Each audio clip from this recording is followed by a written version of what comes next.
One, two, three. Welcome to Scéalta. My name is Joe Austin. If you've just joined us, let me do what I do every week. Remind you that Scéalta is a joint production of Féile An Phobail and Feargal An Phobail. So Féile, to you and all the things that you're involved in, and welcome to Scéalta. Joe.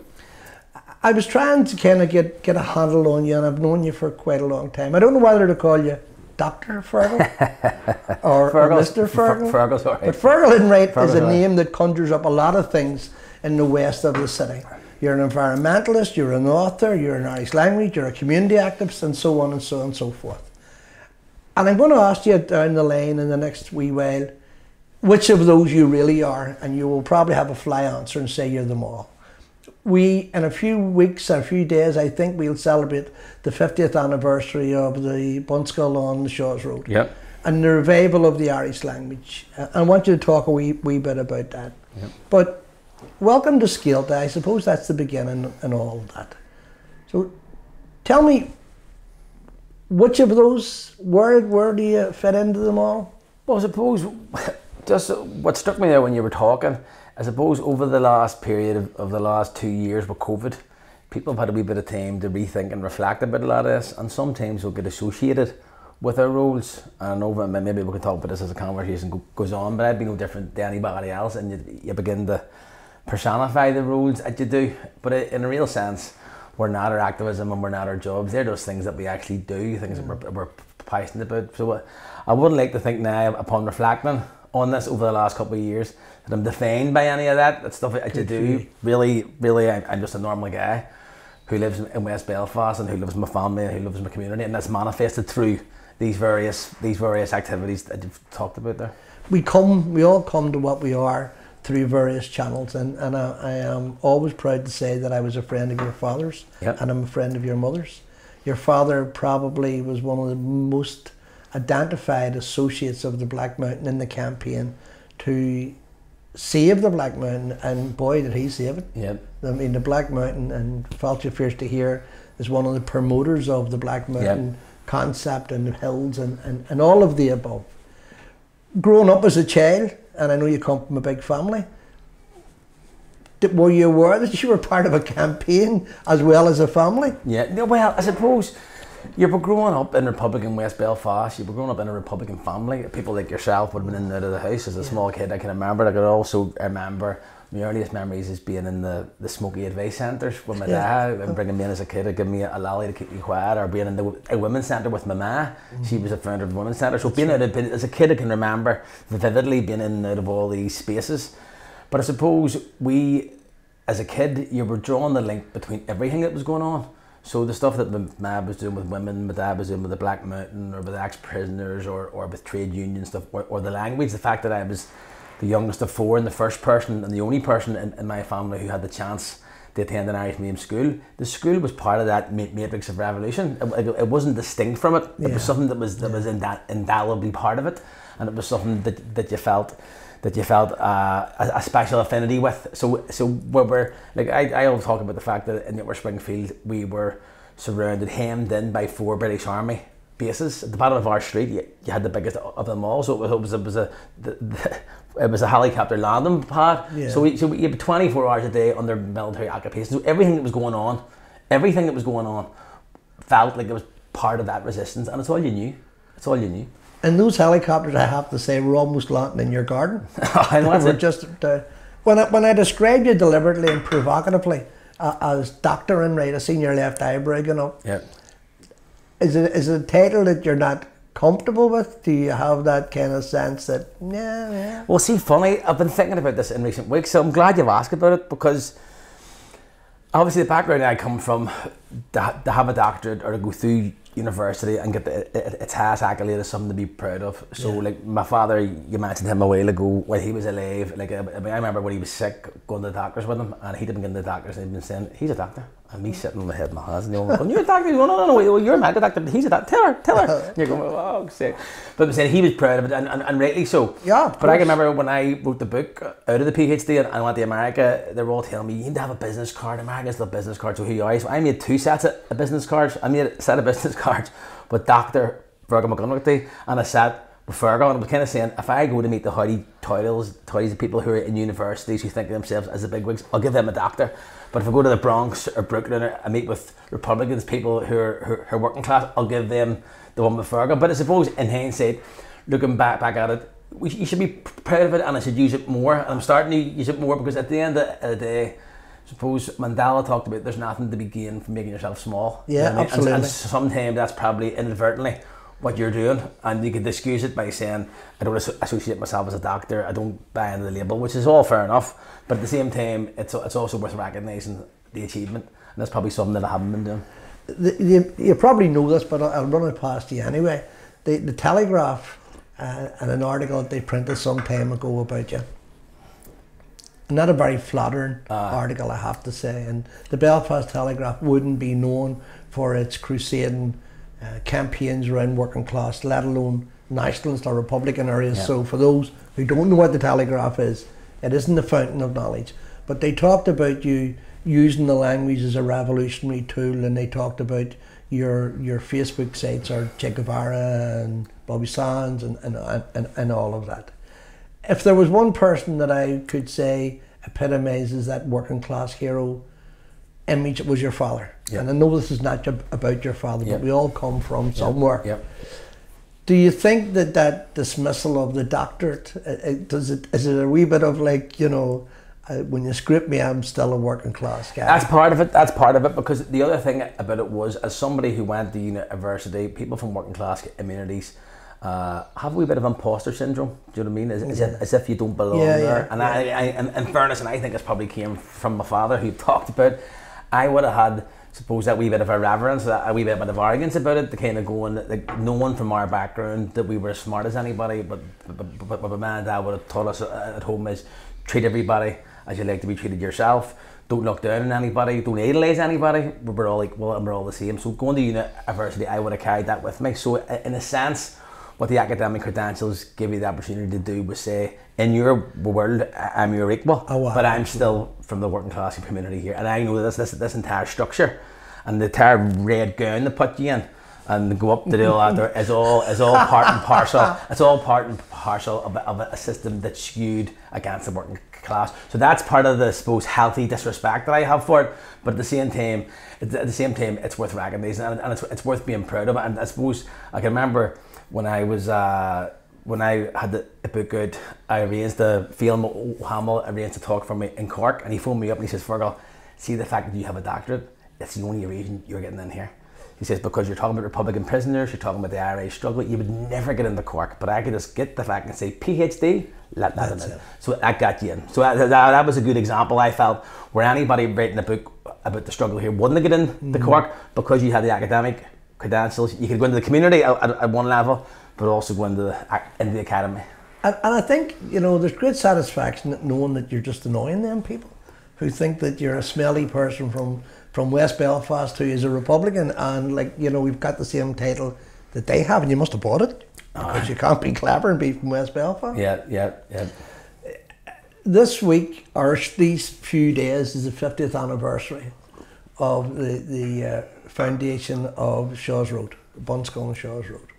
And you're very much associated with this new wave of Irish Gaeilgeoirs, Irish campaigners who maybe you're not seen to be as polite as what came before you. So for us, it probably wouldn't maybe understand the significance. For you as a Gaeilgeoir, someone who uses the language every day, and it's it's your first language, it's your communication. How important was that? How important is this anniversary, and how important was that event? Well, I think it was seismic, and of that there's no doubt. And again, that was one of the things that came through from research. What I was doing, I was talking about there being in Queens, and what you were doing was you were trying to, in a sense, assemble how this all happened. Do you know what I mean? So you had two stories coming together there. You had what was a grassroots revival on the outside, and you had the impact, I would argue, of what was happening in Long Case and the hunger strikes on the inside and impacting on the outside, and both these interrelated stories coming together. For what happened in the Shores Road Gaeltacht was working class Republican activists. This is one of the things that I found very, very interesting. If you ever speak to Seamus McShane or Sean McShane or Randy Lemons, they were talking consistently about Martin O'Kane, about Paddy McPearish, about Shashi McGrana, about the French Revolution. Their idea of republicanism was civic virtue. It was build a republic where you stand. This is why you have people like Bobby Sands writing out in 75 in his famous column saying these people are establishing cooperatives. They're building their own infrastructure. This is what Republicans should be doing.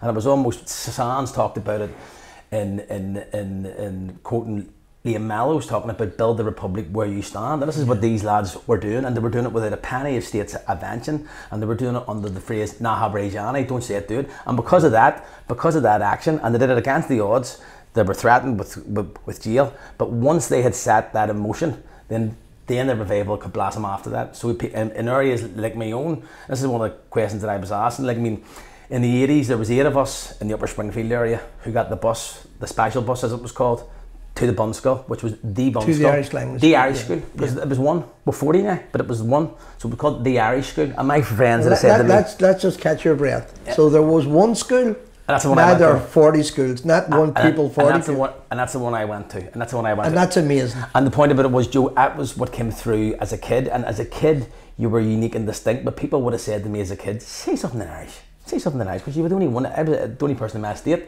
but you got the bus and you went. So then I was saying to myself, all my nieces all go to Bunskull to live a give. Yeah. Gifts Glór Na Mona. So it's changed irrevocably in 20 years or 30 years. What happened? Like what took place? You had the likes of people like in my own area, like Jim McCann, John Boy Morgan, Maureen McGuinness, Danny Barkley, Matt Lundy. They were following the model that had been set down on the Shores Road because it was done. It worked. The scene how it worked. All you had to do was follow it and mirror it, and that's how the revival spread across the north. When you say things there, it just roll off your tongue, and that's why I'm laughing. I'm not smirking. I'm laughing that you're talking about, you know, not only did they not get state aid, but they done it on their own. Not only did they not get state aid, they got state opposition. Yep. I mean, they had to fight for everything. Yep. What was it like as a young child going to a school where you had to bring your own books, bring your own pencil, and nearly supply chalk for the teacher? Well, when we got the bus up, by the time I had come through in primary school, the Bunskull had been recognised. So in '84, the Bunskull was recognised. So in the late '80s, while I was in the school, it actually had status, although we were still in border cabins and whatever else. For me, the formative experience was Moscow first year in terms of this, I suppose, overt politicisation and radicalisation, because what happened there was, and I can remember all my mates all went to CBS. Arnell went to CBS, so I was kind of one myself. Which is the local grammar. Which was a school in Belfast here. So you had Mary's across the road, and if you didn't pass 11 plus, you went to CBS, right? And I didn't pass 11 plus, and I had no interest in school at that level. I mean, in academic sense, I always like reading and always like learning, but I wasn't into the test because I knew I wasn't going to St Mary's anyway. I was going to go to CBS. Then when the Man School was formed, my mum was kind of saying to me, "You're going to the Man School." And I was saying, "Right, well, there's an open night." And we went down to the open night, and it sticks in my head. It was in the Culterland. Fergus O'Hara comes in, Cahill O'Donnell comes in, and they said, "Listen, we've no money, we've no facilities, but this is a fight, and we need yous. Who's up for a fight?" And I remember saying to my mum, saying, "This is my school here. I want to go." Yeah. And then I went back to my mates from the estate and says, "I'm not going to this. I'm going to this. I'm going to what's Moscow first? It's this new school that started last year. I was in the second year. I started last year, and I'm going there." And that was the formative experience, because as a first year, I went to meet with a delegation of the governors to meet with the old Stormont Ministry of Education to talk about the fact that the school hadn't got the funding, and we were brought to the meeting. We had to talk in Irish and have our words translated in English. I mean, the whole experience was bizarre, but the fact that you could see, for me, what you had was at one level, you had the helicopters landing in the street, you had 24-hour military surveillance, you had the war going on, early 90s, and then we were going to meet these guys who were saying, you have you have the teachers, you have the numbers, but we're not giving you the money. We're not giving you the funding because you're not giving it. And one of them actually had said to me, Joe, in the meeting, he says, I mean, if you people are so interested in this language, why can't you go and learn it as a foreign language in the likes of St Mary's or St Dominic's? There was a girl in me as well, or St Dominic's. I said, "Excuse me, I failed 11 plus. And your mum went, well, firstly, young man, some children have ability, some children, I remember sticking to me, he says, some children have ability and others don't. I remember Ferguson all ripped in him, me sitting quiet and going, what? Who's he think he is? So for me, that was it. You were kind of going, right, we're in this now. And you knew it was going to be a success. There was no doubt. Like, nobody believed in that room that the school wasn't going to get the recognition. Now, it took 5 or 6 years, but nobody believed. You knew it was going to happen because the community had your back.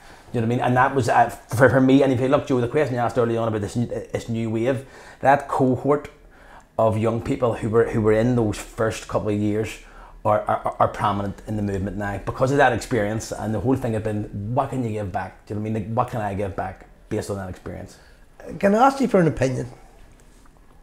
And you've talked about that enthusiasm, that passion, that spirit. I don't know how you quantify it, and I don't know how you give it one name, but that there was a defiance as well as a commitment to develop the language and promote the language. And the teachers who you've mentioned there, they're all names that are commonly known in West Belfast, maybe not further afield. Was it good luck that you got those people, or was it just was it their spirit of keeping the language going? I mean, was it just a perfect storm? Well, I think there was different circumstances, but at the same time, you had the primary school. In a sense, once the Brits gave the funding to the Bunskull, then they'd opened the door. They'd opened the door to other Bunskull, and the fact that they now had a Manskull, but a Manskull was more complicated because they were going, there's curriculum, there's exams, there's GCSE, so they were trying their best to make sure it didn't work. Of course, the pioneers of Bobohershoy had tried one in the late 79, which had to close. They'd like to see Miss McShane, that really hurt him and wounded him. He was going, if there's another chance, I'm going to make sure it's going to happen. So Garage O'Carroll and the crowd that had the idea, but Garage O'Carroll and his wife, Ethan Ivrian, who sadly passed away last year, were kind of going, our kid's in Primary 5, he's not going to English school. So they came up with the idea, McShane and Emmons, the people who tried it in the 70s came together, so you had those two generations coming together, and you had to go for the sector. And the other factor which was important to mention was the peace process was developing. So with Ferguson, of course, what you had was a skilled politico in Fergus O'Hare who did a million campaigns, and he was able to garner the discourse around the campaign around party of esteem. So what he was kind of saying was, how can we talk about party of esteem for the nicest community in the north when we have this wee school in the Cullen in the Falls Road unfunded, kids having to pay for their own PE, no bus facilities, no lunch facilities? How can this inequality go on? So in those years, first year, second year, third year, I mean, Bill Clinton, when he came here, had supported the school. You had Dick Spring, you had Bertie Ahern. There was an array of politicians and big names always coming to the school. So every day was was they wanted to or not? Every day was a fun day. Do you know what I mean? Because something else was happening. You were part of something else, and it seemed. I remember saying to Fergus in recent times, Fergus, I felt like we had protests every week. He says, Fergus, there was 2. You think that, you think looking back, we protested every week. He says there was only a couple of times it happened. It was all very choreographed and very strategic and planned coherently. But at the same time, because of that, you had an array of skill set there. You also had the MP for the area who was completely back in the campaign. So you had a whole. You were never going to lose it in a sense, but you couldn't be taken for granted either. Can I ask you a question? And I want to move on. I'm going to move on to. I want to go on to the environmental campaign that you were born into, I suppose, and of course have never moved away from. But outside 50 years ago, the Shaws Road Bunskull was born or reborn or however. Did we ever come close to losing the language? Was it ever that crucial? I suppose, you see, one of the things, the dynamic behind the revival, I think, which is why it's been so strong in Belfast and in the north, is because it's been rooted in working class communities. So, like, before Scéalta Bobohershoy was developed, people had Irish. There was a whole cohort of people who learned Irish in grammar schools, who became teachers, who taught in the Gaeltachts in the summer camps. So all this was going on. So the language was available in the institutions of I suppose, the Catholic surrogate state that was there. It was part of it, but at the same time, you had nothing dynamic in communities until that happened. So if that hadn't have happened, if in my opinion, if the leaders who developed the Gaeltacht at that time hadn't have undergone that and hadn't have pushed that through. I think that the language would have been non-existent in the north, because you can't learn it in school. You would learn it in a grammar school. There would be no spoken language, there would be no adult classes. None of that would have took place, and the dynamic was that it was rooted in working class communities. So you had schools that were being developed across Belfast. Like if you take Belfast as an example, areas like Ardoyne, Twinbrook, Ballymurphy, the power was rooted in communities. They were participatory entities. They were independent from the state and the church. And the power was with community. So once you had the power to do that, you could do anything. So the confidence that came out of that, and the amount of Irish language projects, I suppose we'll talk about this in a way, but the plethora of projects that came from the schools. Because once you have a school, you have to have adult classes, you have to have a youth club, you have to have facilities. So then it springs up out of that. So once you get one thing over the lane, then all the rest develops. So I think it was pivotal and crucial that took place. And the difference with the language available in the north and the south is that in the north, the great majority of schools are in areas of high free school means. They're working class, and that's their power. That's their power. But they're also rooted, I would argue, in a radical opposition to British imperialism. And I have no problem in saying that. And this is one of the things that we'll have to make legitimate. It's become a dodgy phrase or a hidden stance that we shouldn't talk about. I mean, seeing the language and viewing the language as part of a coherent and logical opposition to colonialism in Ireland is perfectly legible and coherent and has all the facts to back it up. And that's one of the reasons why I'm involved in it, and I'm proud to say it, and many others are the same. And this is one of the things that I think has been lost. Now, it isn't the only reason that you do it. You can do it for 50 million reasons. Everybody has their own motivation, but it became almost a dirty word, as Nelson McCausland had mentioned in his Belfast Telegraph article. It became something that we aren't allowed to do, and that's something I think that we'll have to challenge, and we'll challenge it with historic credibility. This must be one of the very rare occasions, we both quoted the Belfast Telegraph, where Nelson McCausland actually got it right. We'll move on, we'll leave that for a while. Can I ask you, at a time when most kids were hypnotised by American English television and living off McDonald's and all of the above, you seem to be living on the mountain.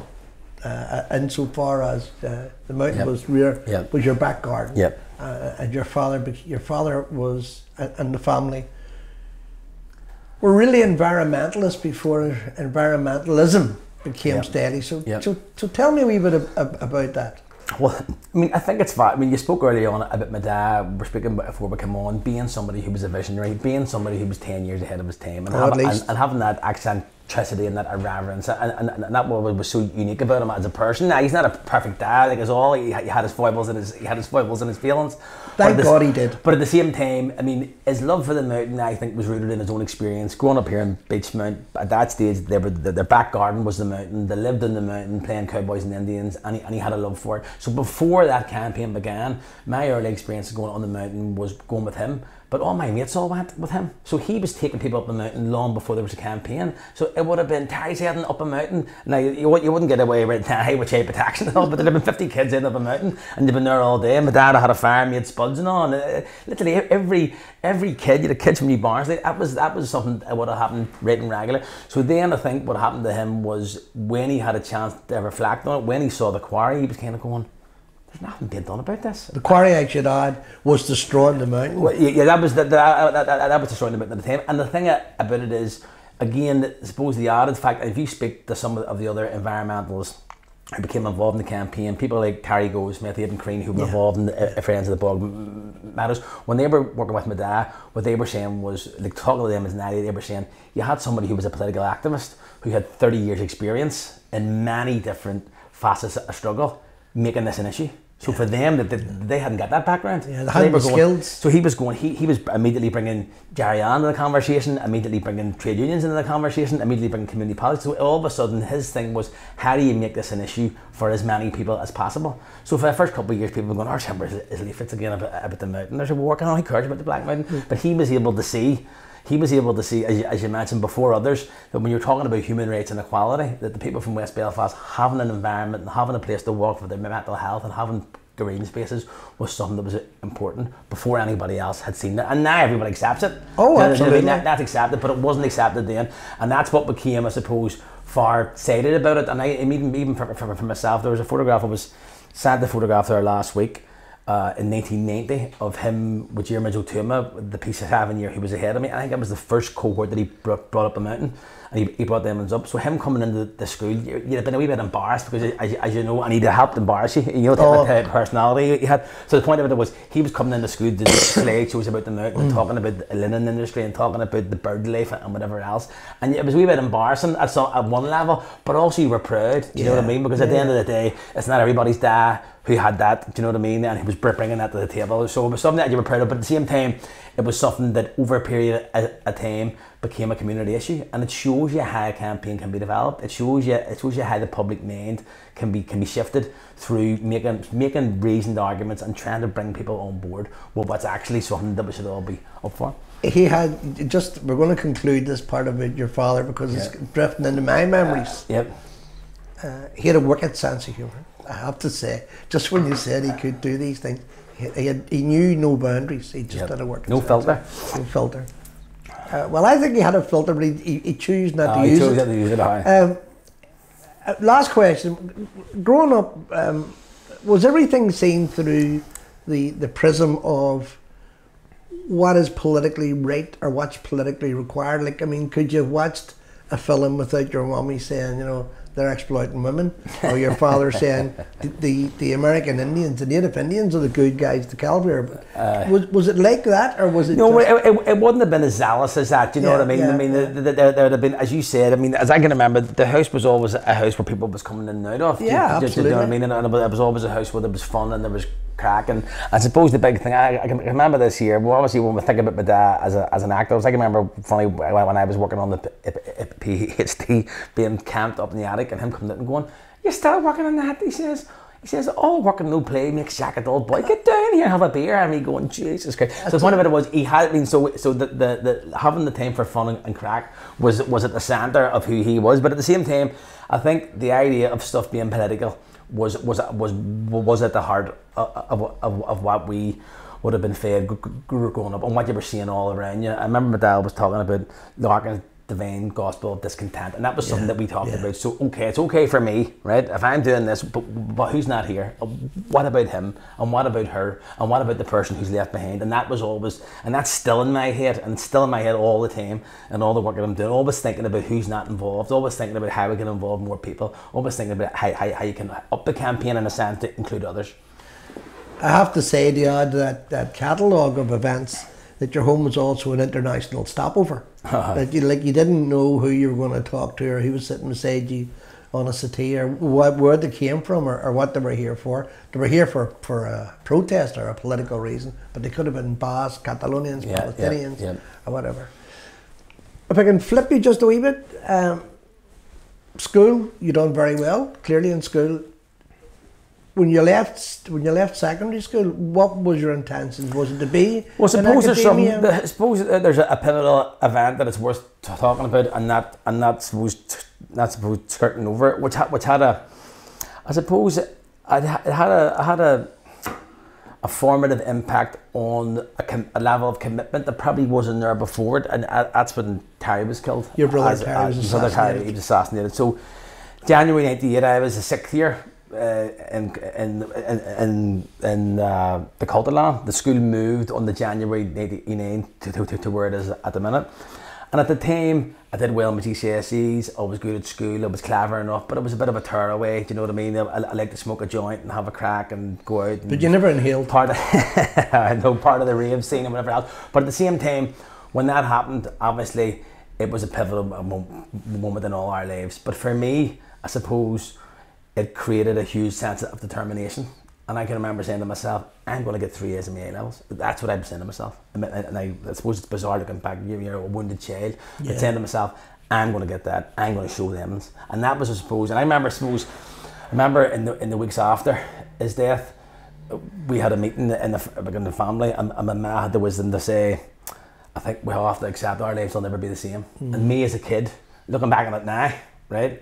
Me as a kid going, no. Me challenging that and saying, "No, our lives will be better. We cannot let the Brits get the better of us. We're going to do this, and we're going to do it." Now, obviously, there was a sense of denial, and when I was saying, because you were pushing down and maybe suppressing the pain of it, but at the same time, there was something admirable about it, there was something courageous about it, and that out of the pain and out of the hardship we would find something positive, and that was something that I suppose permeated all of our lives after that there. But at the same time, there's pitfalls to that, and there's downfalls to that as well. But I think that in terms of the schooling, the A levels and getting the top marks in the A levels and getting the first class honours in the degree and going and doing the PhD, all those things I don't think would have happened if that hadn't have happened. Now, I would have did well in school, I would have had a degree, I might have been, I probably would have been into teaching or something else, but I suppose the zealous commitment to it was rooted in the fact that when he was killed, 10,000 people came to his funeral. Yeah. We were surrounded by community solidarity, and you yourself, I remember at the time, my dad said something at the time, it sticks in my head, a quote which I've used. He says that the people who killed Terry don't understand the spirit of rightfulness and equality and the heart and soul of people of West Bay Belfast, and they can't stop us. And at the time, at the funeral, that's the sense that you got. The British state at the time orchestrating a murder campaign in the lead up to the signing of the Good Friday Agreement to pressurise the Republican community, and they are going to be accepting less than they had fought for. Yeah. And he was a victim in that campaign. But for us, the aftermath was the big thing, that you were just seeing all this community work going on and saying, we want to be part of it. And for me, the Irish language revival was something I was already involved in. It was something that through no choice of my own, I was in the middle of. So in a sense, it became my outlet. It became my manifestation of the struggle. You know what I mean? And again, it probably added that bit of commitment to him. And I have to say, for those that didn't know Terry, he was a motivator. In life, he was a motivator.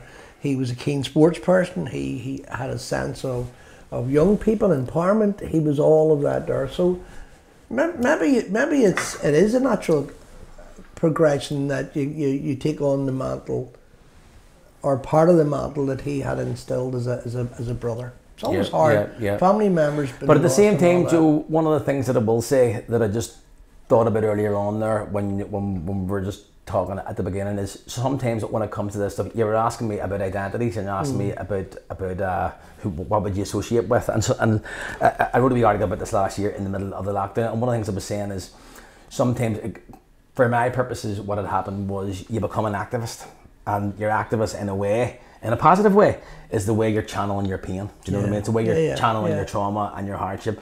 But sometimes that's okay. But if that happens at the expense of feeling your pain and of feeling your trauma and unpacking some of that there, then you're probably on the road to no turn. So I think this is something that is worth having a think about. That at some times, even with yourself, you remember when we did the event with Glór, you talked about addiction in terms of yourself. So sometimes being a workaholic or being an activist or trying to be the great guy who's the hero is part of our ways of unpacking or dealing with the pain, or avoiding maybe dealing with the pain. So again, it's positive, but at the same time, I think that's something that in recent years people are thinking about now, and probably there's a more holistic view. There's a balance in terms of that. Yep. And again, keep flipping you forward, and this is probably unfair, but I'm very, very mindful of the time and so much to cover. 98, ceasefires, opportunities, promises, and all of that are. Equality is an issue. Equality is at least in theory addressed. The Irish language is given its recognition, but of course it isn't given its recognition. The paperwork is there, but the motivation, the spirit isn't there. And I know you don't speak for the whole Irish language community, but was there a sense that things will be different?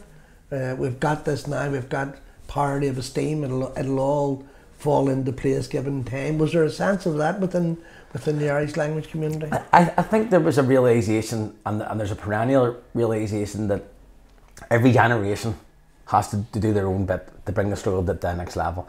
So you wouldn't play down the developments that took place. You had the Good Friday Agreement, you had Forest na Gaeilge, an island-wide funding body where statutory obligation to fund projects in the north. You had the foundation of the Council for Irish Medium Education. So what was essentially a voluntary endeavour setting up schools became a state-funded institution. It had its own issues, still does, of institutionalisation and whatever else. But at the same time, they came out of struggle. So these developments came out of struggle. And one of the perverse things that often happens, which can be sad, is some of the people who be involved in getting the struggle up to that level don't reap the benefits. So what you have is people maybe from the outside coming in and to take the big jobs who may not have been involved in the But that's the way stuff. In the heavy lifting. But that's the way stuff goes across the globe. But so I think that for our generation coming through, our thing was, okay, what are we going to do?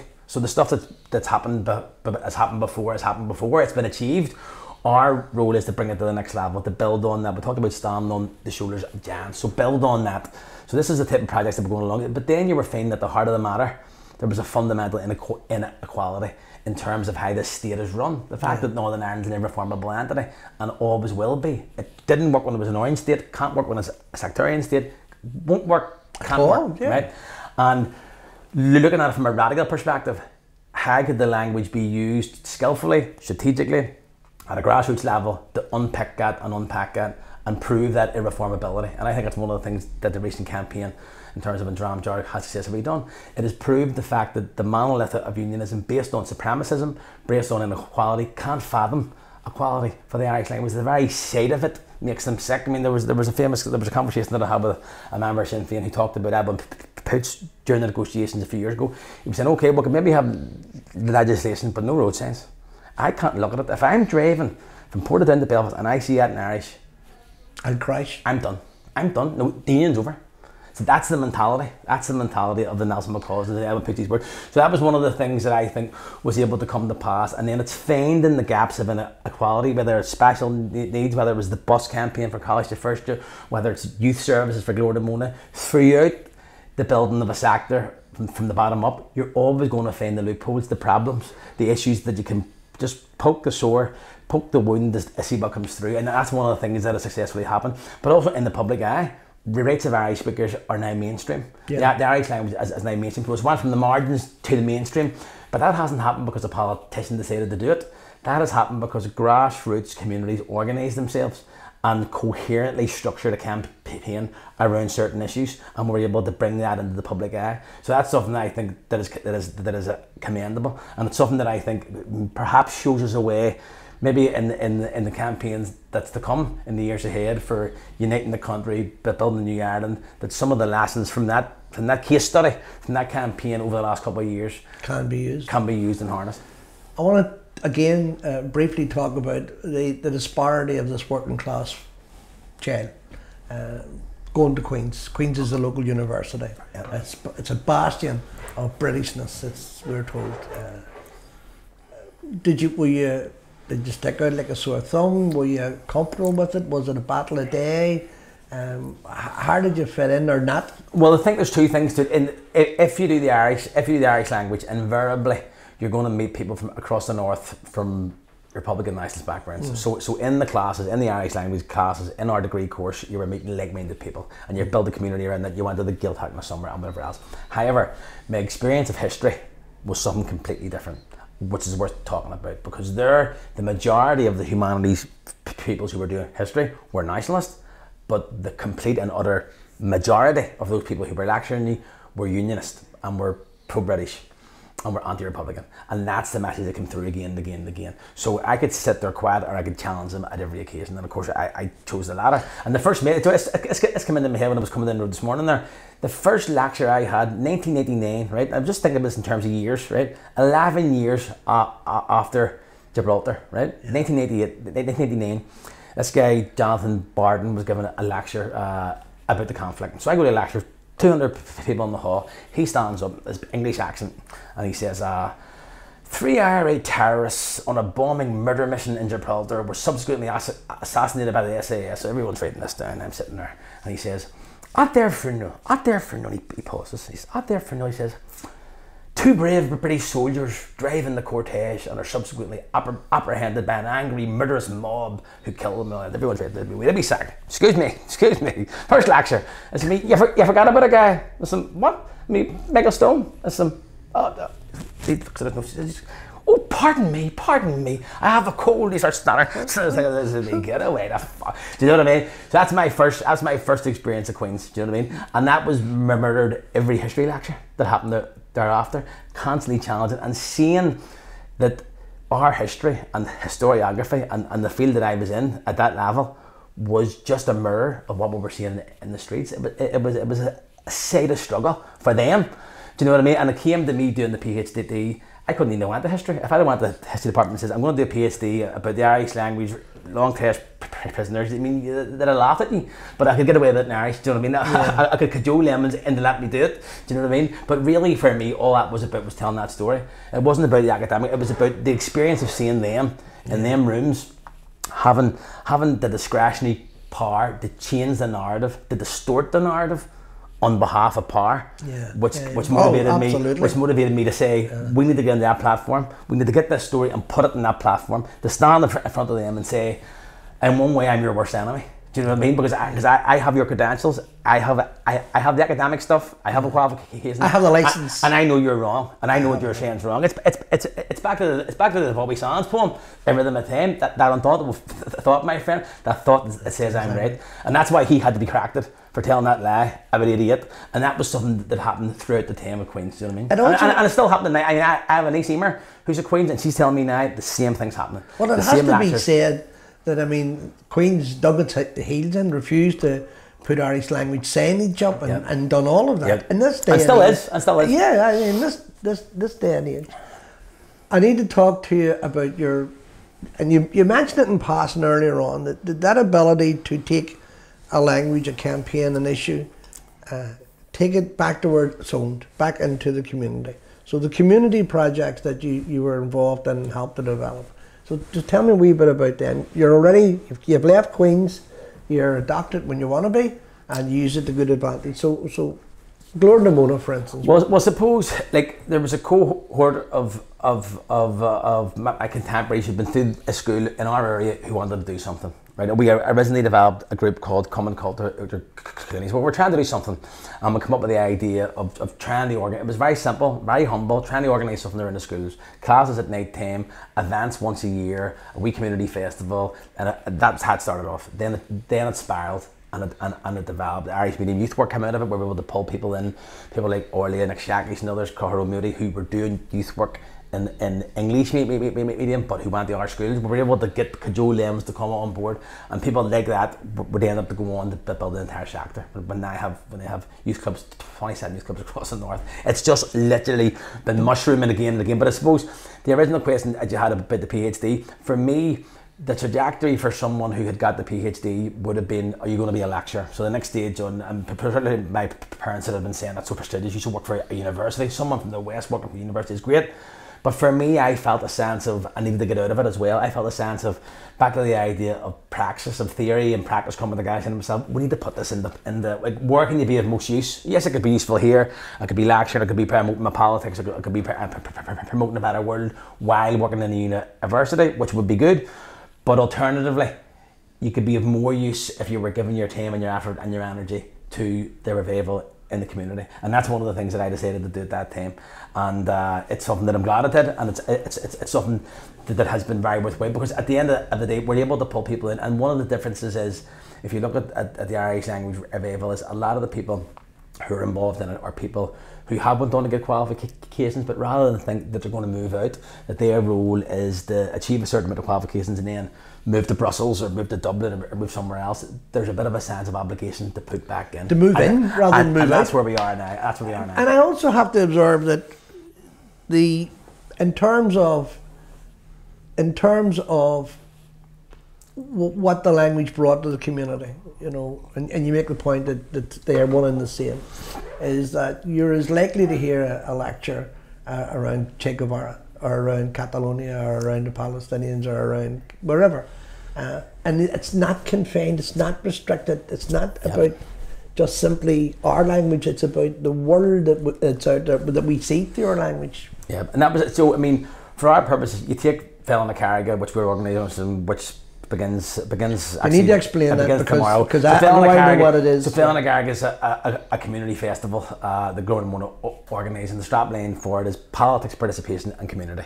And we're overt about it. We're saying we're political. We have a political agenda to empower communities, and the language is our vehicle to do that unapologetically, right? And the thing about the Che Guevara stuff and all that there is the prism through which we view the language is internationalism. So the bottom line is, it's not a narrow ethnicity around nationalism. It's about national identity as a means of internationalism. So it's learning about Catalonia, learning about the Basque Country, learning about the Native Americans. We'll have the Dennis Ahern, who's going to be talking about Bobby Sands and Zapatistas.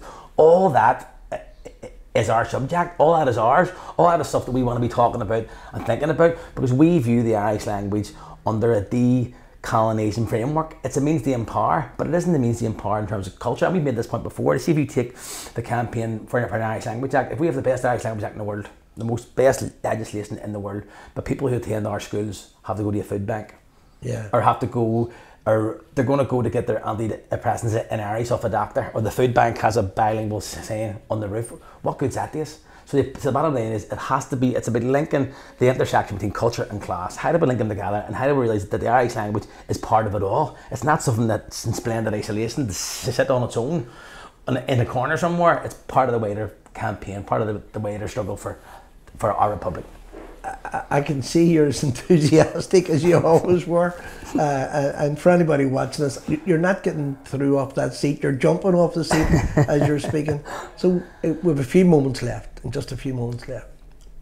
What's the next project, or where do you go from here in the next wee while? In terms of the work that we're doing with Glór Na Mona, we've been through, over the period of the COVID, and coming out of the COVID, we've been through a huge period of growth. So I think one of the lessons over the COVID has been that sometimes more doesn't matter. Sometimes it's about sustaining what you have. Sometimes it's about consolidating what you have.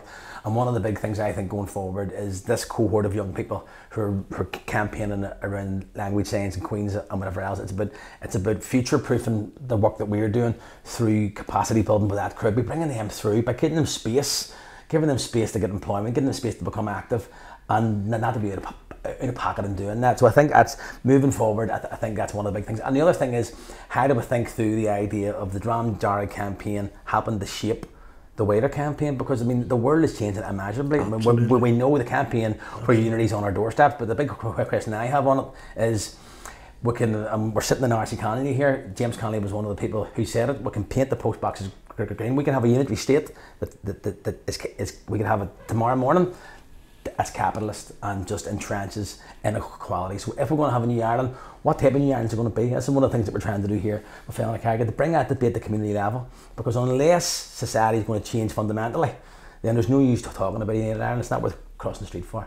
So I think that's a conversation. And how do we think about how the Dream Dearg undermining and helping unravel the failed state in the north could be used to parallel a wider conversation about how you use these campaigns, join dots together and think about a wider campaign for our republic.